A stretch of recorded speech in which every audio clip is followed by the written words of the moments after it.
Il était une fois, dans un petit village, une souris nommée Rose. Curieuse et pleine de vie, elle adorait explorer la forêt qui bordait son village. Un matin, alors que les nuages dansaient dans le ciel bleu, elle entendit un bruit étrange. En levant les yeux, elle resta bouche bée. Un immense navire volant avec des voiles scintillantes, comme des ailes de papillon, glissait doucement dans l'air. Les yeux brillants d'excitation, Rose grimpa à la colline la plus haute pour mieux observer. « C'est incroyable !» s'exclama-t-elle. Soudain, une échelle de corde descendit du navire, atterrissant juste devant ses petites pattes. « Salut, petite exploratrice. Veux-tu monter à bord ?» demanda une voix forte mais douce. C'était un grand capitaine à moustache blanche, vêtu d'un manteau bleu qui flottait au vent. Il avait l'air aventureux avec son chapeau incliné et un sourire mystérieux. Sans hésiter, Rose saisit l'échelle et grimpa avec agilité. Moi, c'est Rose. Et vous ? demanda-t-elle en arrivant sur le pont.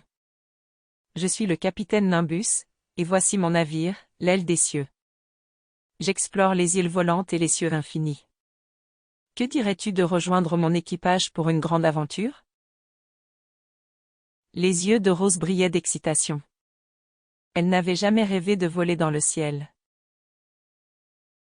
Ce jour-là, elle embarqua pour une aventure extraordinaire, bien au-delà de tout ce qu'elle aurait pu imaginer. Le vent soufflait doucement dans les voiles de l'aile des cieux, et Rose admirait les paysages en dessous d'elle, des îles magnifiques flottaient comme des bulles géantes. Certaines brillaient avec des forêts dorées, d'autres avaient des cascades d'eau en arc-en-ciel. Une île entière était faite de nuages moelleux comme du coton. « C'est merveilleux !» s'écria Rose. « Ce n'est que le début » sourit le capitaine. « Chaque île a ses propres mystères. Il y en a une qui garde un trésor caché. Nous devons la trouver. » Le navire se dirigea vers une île recouverte de forêts. À peine atterri, Rose sauta du pont, le cœur battant d'excitation. Des fleurs géantes aux couleurs vives bordaient le sentier, et des créatures volantes, comme des papillons, les saluaient en virevoltant autour d'eux. Tout à coup, un petit dragon mignon apparut derrière un arbre, ses écailles brillantes comme des pierres précieuses. « Vous cherchez le trésor, n'est-ce pas ?» demanda-t-il avec un sourire malicieux. Rose hocha la tête avec enthousiasme. « Oui. Sais-tu où il est ?» Le dragon fit un clin d'œil. « Peut-être bien. Mais attention, ce n'est pas un trésor comme les autres, il est bien plus précieux que de l'or. » Intriguée, Rose suivit le dragon à travers les bois, prête à découvrir ce que ce mystérieux trésor pouvait être.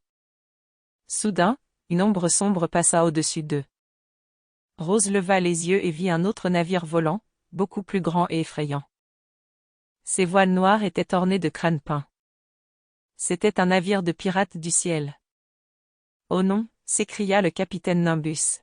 « Ce sont les terribles pirates dirigés par la capitaine Gale. » Un groupe de pirates en bottes rugueuses descendit du navire, mené par une souris imposante aux tricornes inclinés. « Alors, Nimbus, toujours à la recherche de trésors ? » « Ce que tu cherches m'appartient désormais, » ricana Gale, pointant une épée vers lui. Malgré sa peur, Rose, courageuse, attrapa le petit dragon et chuchota, « On doit faire quelque chose. » Le dragon hocha la tête.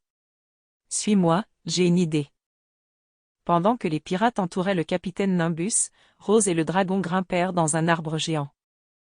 Le dragon souffla un nuage de poussière étincelante, et en quelques secondes, de grandes fleurs s'ouvrirent. Elles déversèrent des pétales collants sur les pirates, les empêchant de bouger. « Ah ! C'est dégoûtant !» hurla la capitaine Gale, essayant de se libérer. Rose descendit agilement et courut vers le capitaine Nimbus.